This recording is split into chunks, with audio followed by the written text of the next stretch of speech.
Ireland, 1798. To the modern eye, the rolling green hills of Wexford or the rugged coast of Mayo suggest a timeless tranquility. We see stone walls, quiet villages, and the enduring beauty of the Emerald Isle. But if you know where to look, the land tells a different story. It speaks of a summer where the fields ran red, where neighbours turned on neighbours, and where the might of the British Empire was tested not on a foreign continent, but in its own backyard. This is the story of the 1798 rebellion, a conflict often overshadowed by the later struggles for independence. Yet it remains perhaps the most violent and chaotic chapter in Irish history. To understand the fury that exploded that summer, we must first understand the silence that preceded it. A silence not of peace, but of a held breath. Europe was ablaze. The French Revolution had decapitated a monarchy and sent shockwaves through every court in Christendom. The ideals of liberty, equality, and fraternity were not just slogans, they were a contagion, terrifying to the establishment and intoxicating to the oppressed. In Ireland, these ideas found fertile ground. The island was a powder keg of deep-seated grievances. For over a century, the penal laws had systematically marginalised the Catholic majority and the Presbyterian dissenters, effectively locking them out of political and economic power. Power resided solely in the hands of the Protestant ascendancy, a landed elite loyal to the British Crown. But in the smoke-filled coffee houses of Belfast and Dublin, a new idea was forming. An idea that dared to imagine an Ireland where religious labels were discarded in favour of a common name. Irishman. Enter Theobald Wolfe Tone, a Protestant lawyer with a razor-sharp wit and a revolutionary heart. He saw clearly that Ireland's weakness lay in its divisions. His vision was radical and simple: to break the connection with England, the never-failing source of all our political evils, and to assert the independence of my country. These were my objects: to unite the whole people of Ireland, to abolish the memory of all past dissensions, and to substitute the common name of Irishman in place of the denominations of Protestant, Catholic, and Dissenter. These were my means. This was the manifesto of the Society of United Irishmen. Founded in 1791, it began as a debating society, but rapidly evolved into a revolutionary conspiracy. They built a network that spanned the island, crossing the sectarian divides that the British administration had long relied upon to maintain control. By 1796 and 1797, the talking was over. The United Irishmen were arming. They were drilling in the moonlight, forging pikes in secret forges, and looking to France for military aid. The British administration at Dublin Castle was not blind. They were watching. They were listening. They understood that this was not a mere riot. It was an existential threat to British rule in Ireland. If Ireland fell to a French-backed republic, England's western flank would be wide open. The stakes could not be higher. The Empire had to act, and it had to act before the French fleet appeared on the horizon. The strategy they chose was one of preemptive, brutal suppression. They would not wait for the rebellion to start. They would provoke it or crush it in its cradle. The pike. It is the iconic weapon of 1798, a simple steel spearhead on a long ash shaft, cheap to make, easy to hide, and deadly in the hands of a determined man. In the months leading up to the summer, thousands of these were being fashioned in barns and smithies across the country. The British knew this. They knew that an army of pikemen was waiting in the shadows. To draw them out, General Gerard Lake unleashed a campaign of terror known as the Dragooning of Ulster. Soldiers were quartered in the homes of suspected rebels, eating their food, insulting their families, and demanding the surrender of weapons. If weapons were not produced, houses were burned. Men were pitch-capped, a torture involving hot tar on the scalp. Half-hanging was common. The message was clear: submit or suffer. This was the reality of Ireland in early 1798, a pressure cooker with the lid screwed down tight. The leadership of the United Irishmen realised that their window of opportunity was closing. The British intelligence network had infiltrated their highest ranks. Arrests were decapitating the movement.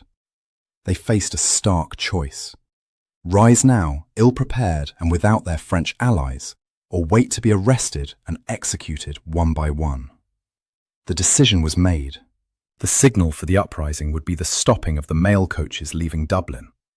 When those coaches failed to arrive in the provinces, the country would know the rebellion had begun. The night of May 23rd, 1798. The mail coaches leaving Dublin were indeed stopped. In Kildare, in Meath, in the commuter belt surrounding the capital, the torch was lit. But in Dublin city itself, the heart of the British administration, the streets remained eerily quiet. The great uprising, the coup de main that was supposed to seize Dublin Castle and paralyse the empire, never happened. The British had won the first battle without firing a shot. Their weapon wasn't the musket, but the informer. Deep within the United Irishmen, spies had been at work for months. Men like Thomas Reynolds, who dined with the conspirators one evening and sold them to the castle the next. Just days before the signal was given, the British struck. Lord Edward Fitzgerald, the rebellion's glamorous military chief, was hunted down and mortally wounded during his arrest. The Shears brothers, key organisers, were thrown in chains. When the signal came, the rank and file in the city looked for orders, but there was no one left to give them. The head of the rebellion had been cut off. What followed was not a coordinated revolution, but a series of desperate, disjointed eruptions. In the counties surrounding Dublin, leaderless bands of rebels attacked garrison towns. They fought with a bravery born of desperation, but they were disjointed. The British military machine, though initially startled, began to grind into gear. The dragoons and the militia swept through Kildare and Meath, crushing these isolated outbreaks with ruthless efficiency. By the end of May, the authorities in Dublin Castle breathed a sigh of relief. They believed the worst was over. They believed the fire had been stamped out. They were wrong. They had not looked south to County Wexford. Wexford was an anomaly. It was a prosperous, English-speaking county, long considered loyal to the Crown. It had not been a hotbed of united Irish intrigue in the years prior, but the brutal dragooning tactics used to disarm the population, the house burnings, the floggings, the pitch cappings, had radicalised a people who simply wanted to be left alone. The British military, specifically the North Cork militia, had behaved with such indiscriminate cruelty that they forced the population into a corner, and a cornered people fight back. It began at a place called the Harrow. A small skirmish, a spark. But then, on the 26th of May, at the village of Boulavogue, a Catholic priest named Father John Murphy saw his chapel burned by the yeomanry. Father Murphy was no radical revolutionary. He was a conservative man who had previously preached peace. But standing amidst the smoking ruins of his parish, something snapped. He didn't turn the other cheek. He told his parishioners to gather their pikes. The rising in Wexford was unlike anything the British had anticipated. It wasn't a secret conspiracy. It was a mass mobilization of the peasantry.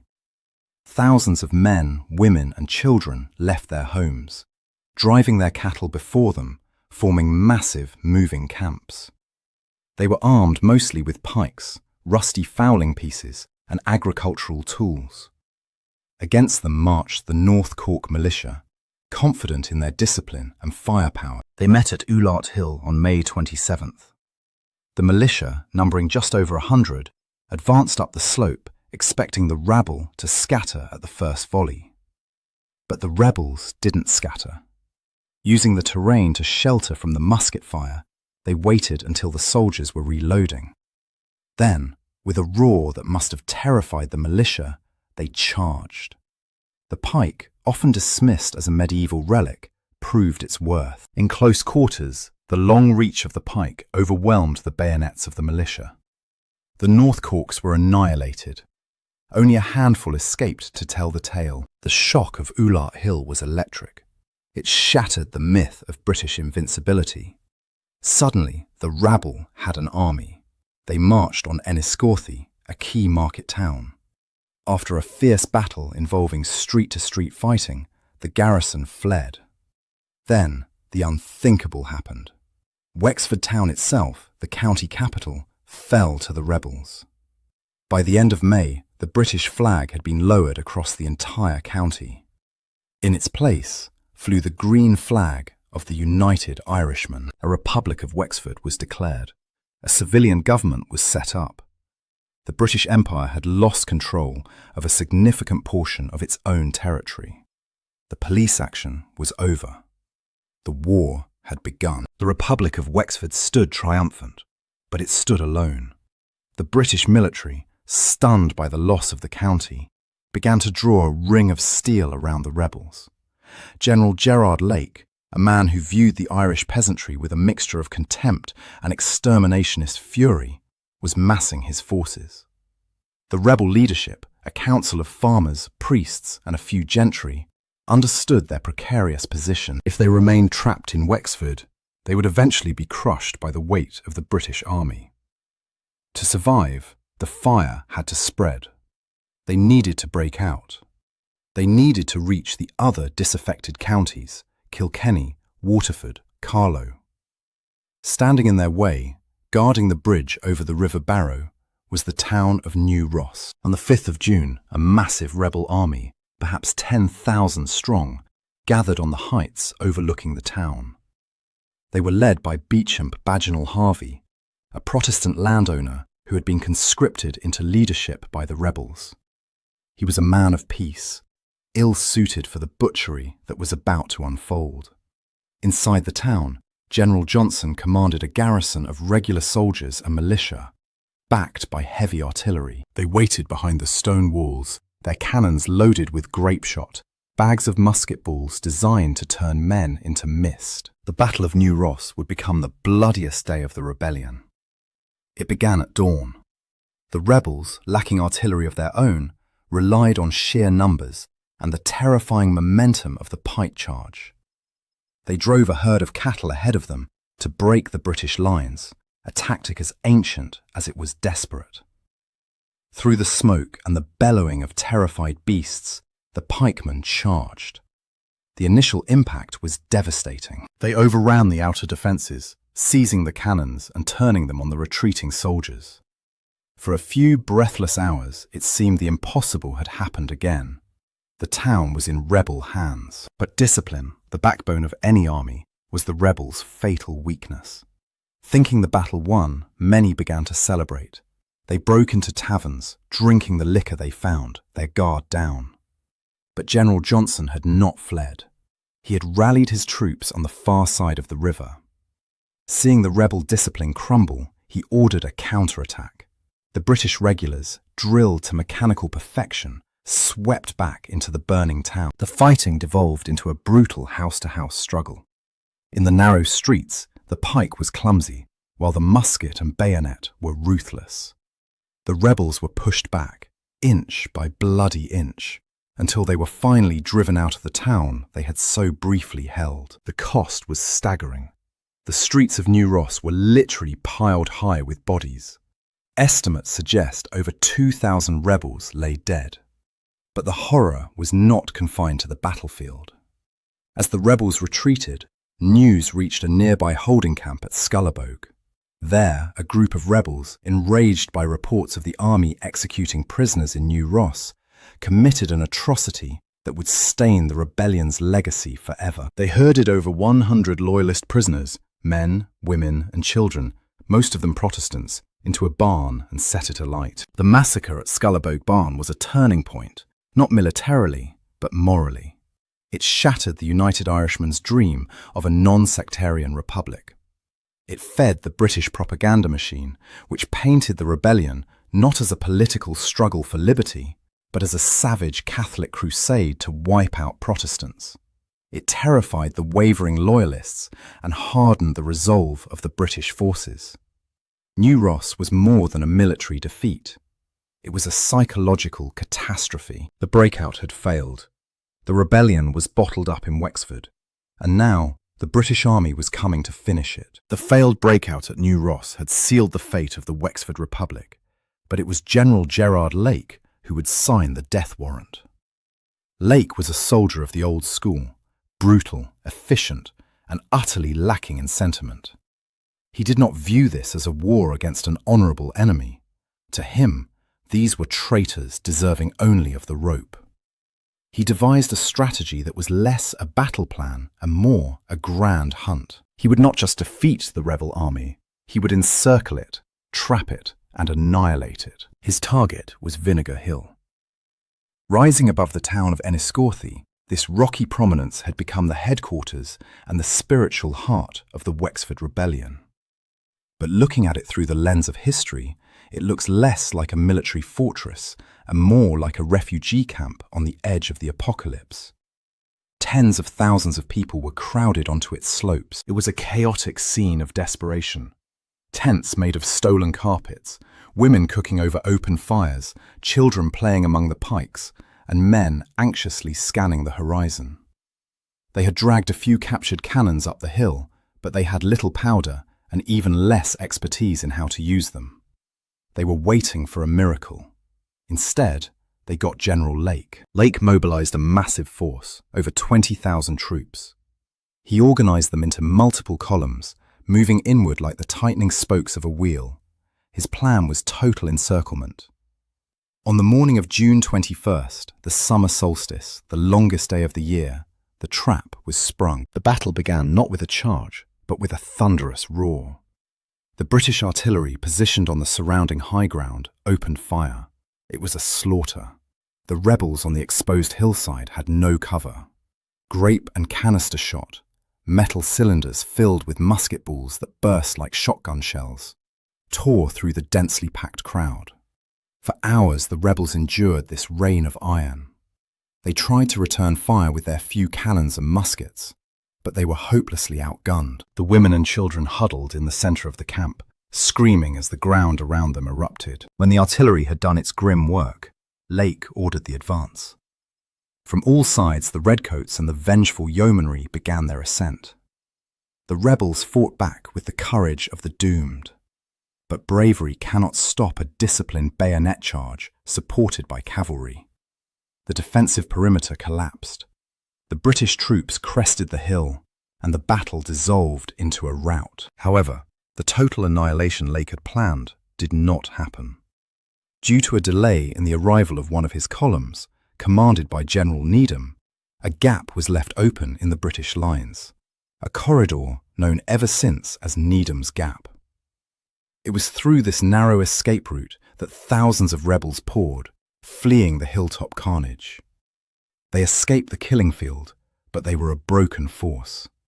They were no longer an army, they were fugitives. The scene on Vinegar Hill in the aftermath was apocalyptic. The slopes were strewn with hundreds of bodies, the grass slippery with blood. The British troops, adrenaline fading into bloodlust, set about executing the wounded. The Republic of Wexford died that afternoon on the rocky slopes overlooking the River Slaney.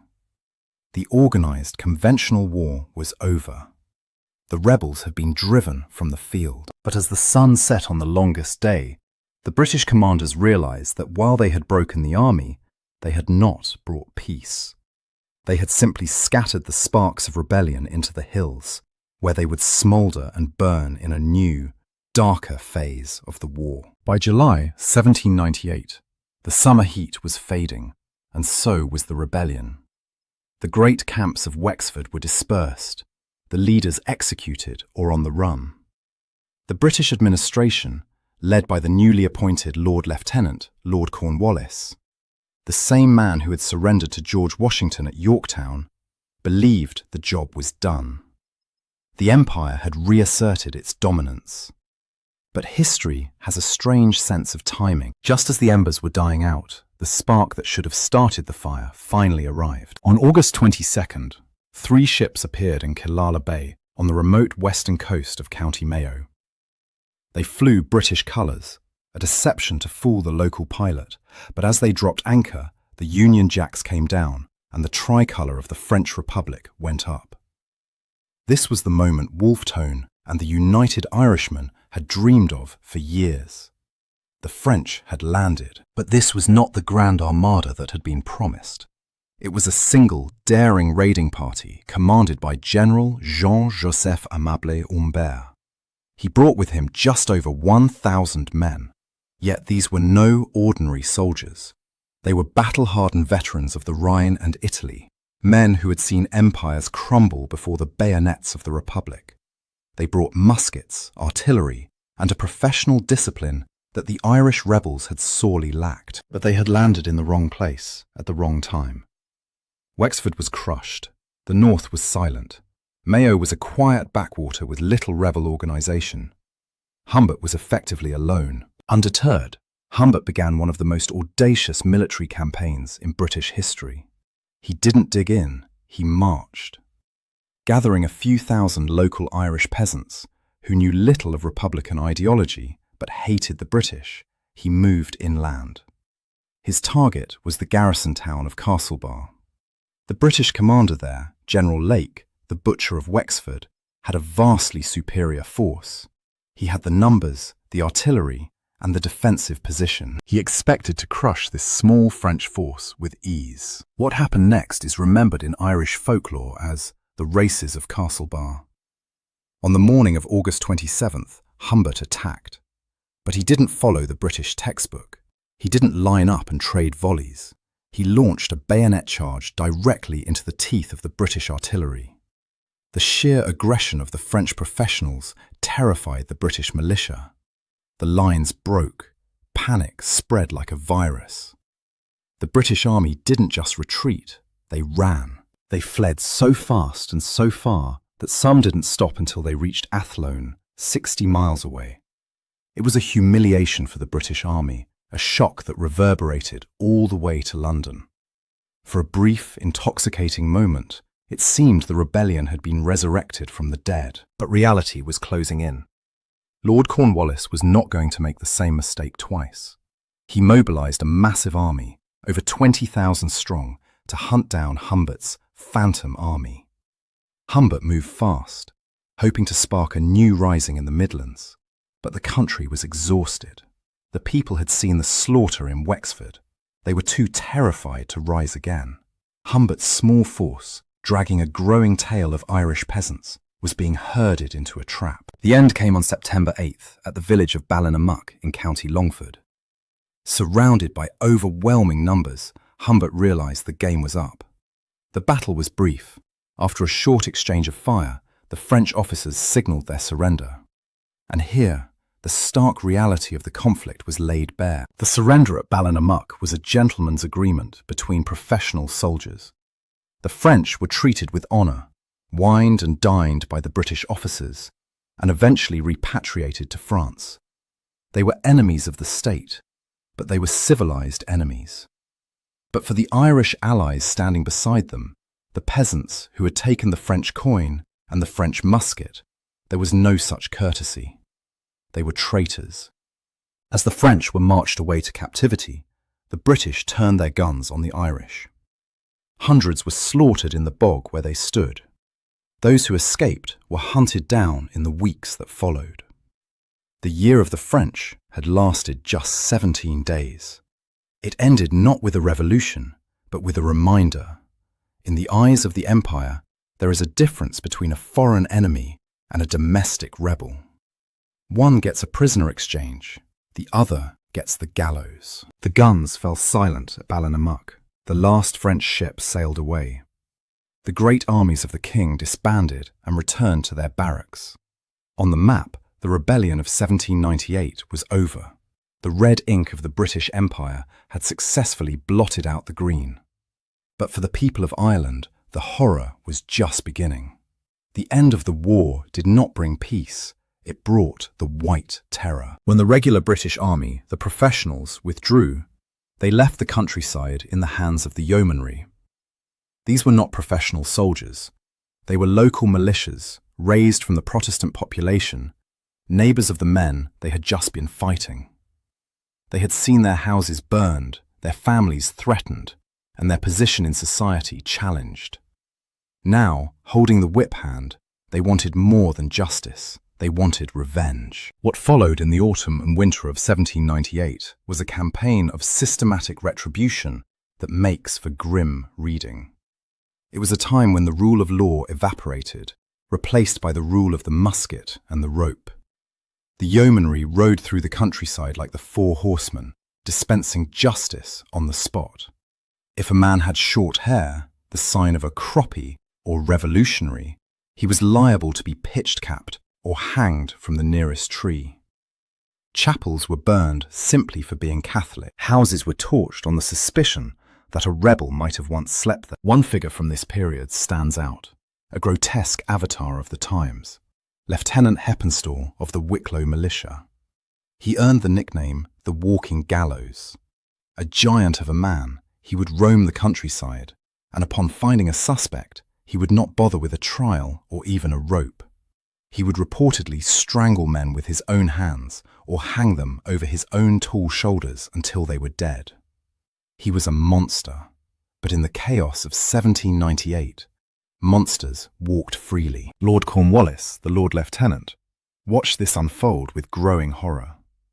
He was a ruthless military man, yes.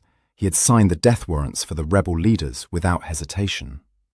But he was also a pragmatist. He understood that this indiscriminate slaughter was counterproductive. It was preventing the country from healing.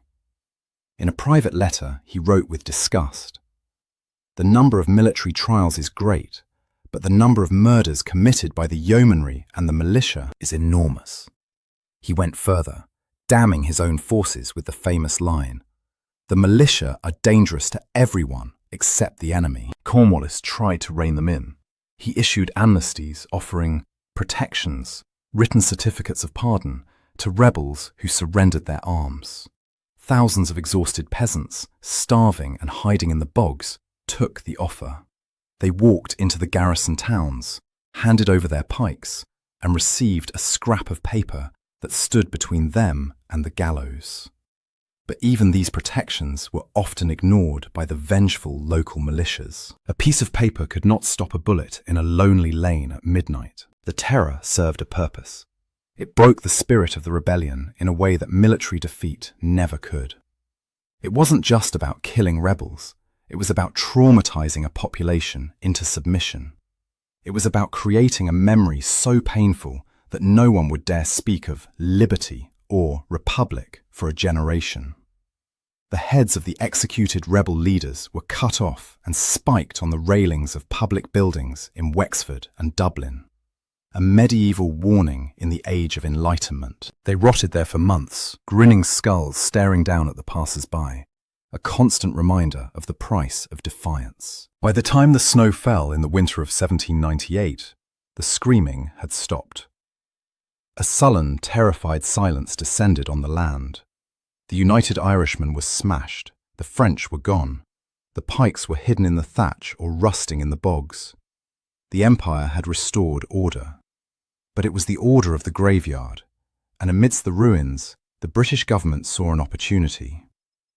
They decided that the problem wasn't just the rebels, it was the way Ireland was governed. It was time for the final solution to the Irish question. The musket smoke had barely cleared when the political sharks began to circle.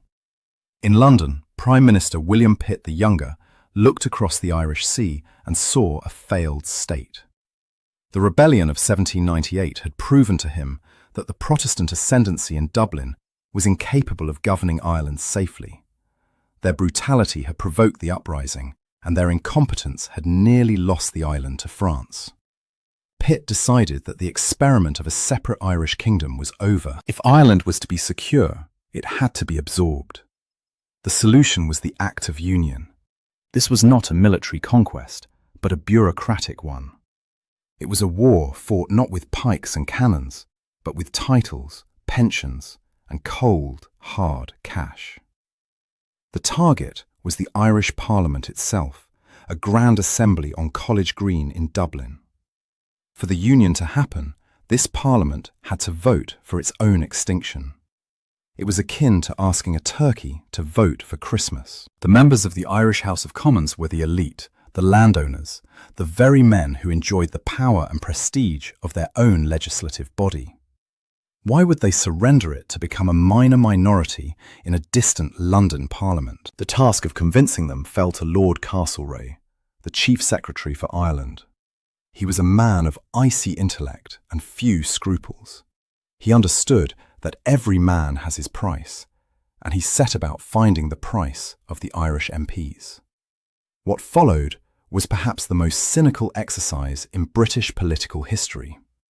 A slush fund was opened. Peerages were handed out like party favours. If you were a commoner, you could become a lord. If you were a lord, you could become an earl. If you needed money to pay off your gambling debts, the treasury was open. The corridors of power in Dublin became a marketplace. Votes were bought and sold with shameless openness. But cash alone wasn't enough. Pitt needed the support, or at least the silence, of the Catholic majority. He made a secret promise to the Catholic bishops: support the Union and London will grant Catholic emancipation, the right for Catholics to sit in Parliament and hold high office. The bishops, desperate to escape the local tyranny of the Protestant ascendancy, agreed. They believed that a distant government in Westminster would be more tolerant than their sectarian neighbours in Dublin. It was a deal with the devil that they would come to regret. The debate raged through 1799 and 1800. The rhetoric was soaring. Henry Grattan, the great orator of Irish liberty, dragged himself from a sickbed, dressed in the old volunteer uniform, to plead against the death of his country's independence. He spoke of Ireland's ancient rights, of the dignity of a nation. But eloquence could not compete with the rustle of banknotes. On August 1st, 1800, the final vote was cast. The Act of Union was passed. The Irish Parliament, which had sat for over 500 years, was dissolved. The mace, the symbol of its authority, was taken away. The building itself was sold and eventually became a bank, a fitting tombstone for a parliament sold for gold. On January 1st, 1801, the new political entity came into existence: the United Kingdom of Great Britain and Ireland. The Union Jack was redesigned to include the cross of St. Patrick. To the outside world, it looked like a consolidation of strength. Britain was now one united realm, secure against the French threat. But beneath the surface, the foundation was rotten. The promise of Catholic emancipation was immediately broken by King George III, who claimed it violated his coronation oath. The Catholics had been betrayed. The Protestants had been bribed. The union was a marriage forced at gunpoint and sealed with a lie. The irony was bitter. The United Irishmen had risen to break the connection with England. Their failure resulted in that connection becoming absolute. Instead of a free republic, they got a submerged province. But in destroying the Irish Parliament, Pitt had unwittingly removed the buffer between the Irish people and the British government. Now, every grievance, every famine, and every injustice could be laid directly at the door of Westminster. The stage was set for a century of struggle that would make 1798 look like a mere prologue. Today, if you walk the slopes of Vinegar Hill, the wind whistles through the long grass. It is a peaceful place, commanding a view of the patchwork fields that make Ireland so beautiful. There are no crumbling fortresses, no great monuments to the thousands who died there. The physical scars of 1798 have long since healed. The towns were rebuilt, the burned chapels reconstructed, and the mail coaches eventually ran on time again. But in history, invisibility is not the same as absence. The rebellion of 1798 did not disappear. It went underground. It became the ghost that haunted the British Empire for the next century. The immediate tragedy of the rebellion was the death of the United Irish Dream. Wolfe Tone's vision of a brotherhood of affection between Protestant, Catholic, and Dissenter was buried in the mass graves of Wexford. In the fires of Scullabogue and the reprisals of the Yeomanry, the sectarian divide was not healed, it was cauterized. The rebellion drove a wedge between the communities that would define Irish politics for the next 200 years. The Protestant population, terrified by the near miss of 1798, rallied to the Crown and the Orange Order, seeing the Union as their only shield against a Catholic majority. The Catholic population, stripped of their leadership and crushed by the White Terror, turned inward, nursing a deep and abiding sense of grievance. The colours of the island were no longer blending. They were separating into orange and green, two parallel lines that would rarely meet. But beneath the surface of this divided society, a new tradition was born. The tradition of physical force republicanism. The defeat of 1798 was total, but it was interpreted not as a judgment of God, but as a failure of tactics. The lesson learned by the next generation of rebels was not "don't fight," but "fight better." The pike was hidden in the thatched roof of the cottage, rusted perhaps, but ready to be taken down by the next generation. This concept of the pike in the thatch became a potent symbol in Irish folklore. It represented a resistance that was defeated but never conquered, a defiance that waited in the shadows. This memory was kept alive not in history books, which were written by the victors, but in songs.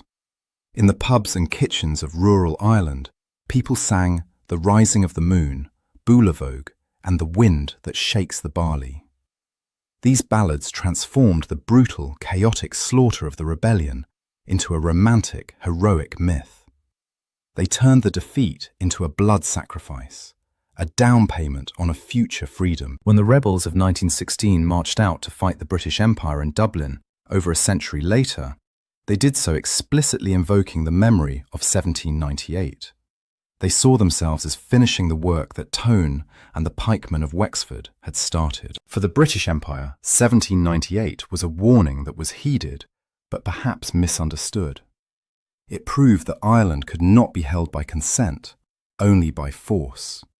It transformed Ireland from a sister kingdom into a security problem, a garrison state where the police were armed and the army was always on standby. The Act of Union, designed to solve the issue, simply imported the Irish struggle into the heart of British politics, paralysing governments and dominating debates until the empire itself began to unravel. Ultimately, the story of 1798 is a tragedy of what might have been. It is the story of high ideals crashing against the rocks of sectarian hatred and imperial realpolitik. It is a reminder of the terrifying speed with which civilization can slip into savagery. But as we look back at the year of the French, at the farmers who charged cannons with farm tools, and the empire that crushed them with overwhelming might, we are left with the enduring image of the pike. It is a simple weapon, crude and obsolete. But for better or for worse, it pierced the heart of the British Empire, leaving a wound that never truly healed. The rebellion was suppressed, the leaders were hanged, and the Union was signed. But the question that 1798 asked, the question of who rules Ireland and in whose name, remained unanswered. Echoing down the generations, a thunder that would roll on long after the summer storms of 1798 had passed. And that, if you enjoyed this deep dive into the Redcoats era, please leave a like, it really helps the channel. Share this video with anyone fascinated by military history, and let me know in the comments. Do you think the 1798 rebellion ever had a real chance of success, or was it doomed from the start? And see you in the next one.